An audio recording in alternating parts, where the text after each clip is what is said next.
हा fish fry बघा कसला भारी दिसतोय आणि चवीला देखील तेवढाच जबरदस्त आणि टेस्टी झाला होता।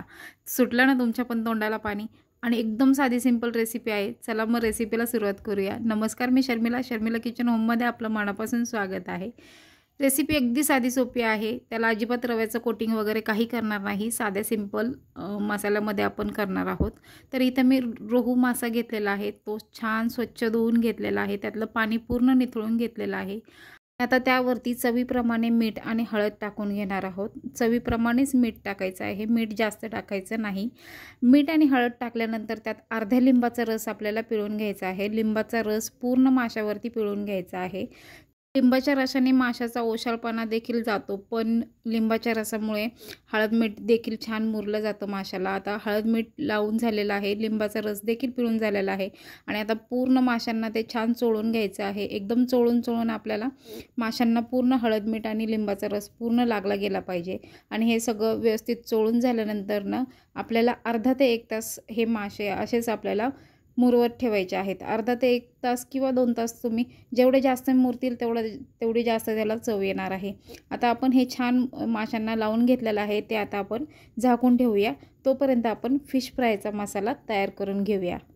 इथे मी रेडीमेड 1.5 चमचा फिश फ्राय मसाला घेतलेला आहे। 1.5 चमचा लाल तिखट घेतलेला आहे आणि 1 चमचा धने पावडर घेतलेले आहे।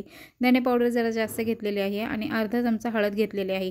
हळद जरा बेताने टाका, कारण हळद आपण फिश फ्राय करताना देखील टाकली होती। त्यानंतर चवीप्रमाणे मीठ फक्त मसाल्याला पुरेल एवढंच घ्यायचं आहे। त्यानंतर अर्धा लिंबाचा रस पूर्णपणे यामध्ये पिळून घ्यायचा आहे। त्यानंतर त्यात आपण 1 ते 1.5 चमचा तेल टाकून घेणार आहोत। तेल टाकल्यामुळे काय होतं, ते मसाल्याचं कोटिंग फिशवरचं अजिबात निघत नाही।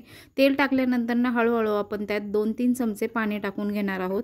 पाणी टाकून त्याला सरबरीत अशी पेस्ट तयार करून घेणार आहोत। अगदी 1 ते 2 चमचेच पाणी वापरायचं आहे आपल्याला, जास्त पाणी वापरायचं नाही आहे। आणि हळूहळू पाणी टाकून आपल्याला पेस्ट तयार करून घ्यायची आहे। बघू शकता या प्रकारची कन्सिस्टन्सी हवी आहे आपल्याला। पेस्ट आपली तयार आहे। आता 2 तास झालेले आहेत, फिश आपला छान मुरलेला आहे। आता आपण जी पेस्ट केली होती ती आपण प्रत्येक माशाच्या तुकड्यांना छान व्यवस्थित चारी बाजूने लावून घेणार आहोत।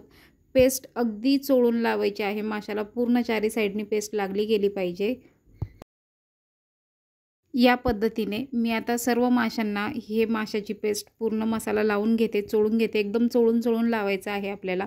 सर्व तुकड्यांना मी मसाला लावून घेतलेला आहे, बघू शकता तुम्ही। आता आपण फिश फ्राय करायला घेऊया। इथे मी लोखंडाचा तवा तापत ठेवलेला आहे। लोखंडाचा तवा तापायच्या आधीच त्याला पूर्ण तेलाने ग्रीस करून घेतलं होतं। त्यानंतर आता आपल्याला 2 पळी तेल टाकून घ्यायचं आहे।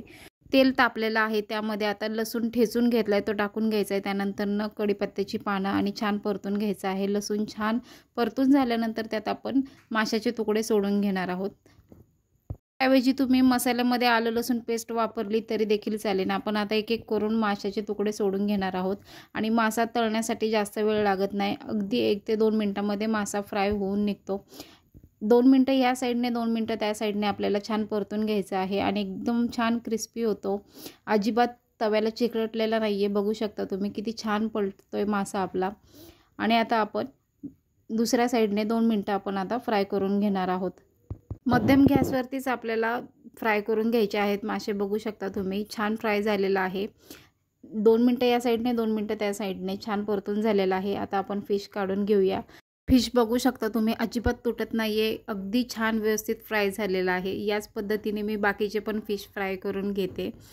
आणि जर तुम्हाला ही रेसिपी जर आवडली असेल, जर रेसिपी बघताना तुमच्या तोंडाला जर पाणी सुटलं असेल तर व्हिडिओला नक्की लाईक करा। आणि हो, अशाच नवीन रेसिपीज पाहण्यासाठी शर्मिला किचन होमला एकदा नक्की सबस्क्राईब करा आणि शेजारचं बेल आयकॉन देखील क्लिक करा। हो, हा फिश फ्राय तुम्हाला कशासोबत खायला आवडेल ते देखील नक्की सांगा। फिश फ्राय कसा झालाय गरमागरम भाकरीसोबत, गरमागरम भातासोबत अगदी भारी लागतो। एकदा नक्की करून बघा या पद्धतीने आणि कसा झालाय हे सांगायला मला अजिबात विसरू नका। चला मग, धन्यवाद व्हिडिओ पाहिल्याबद्दल।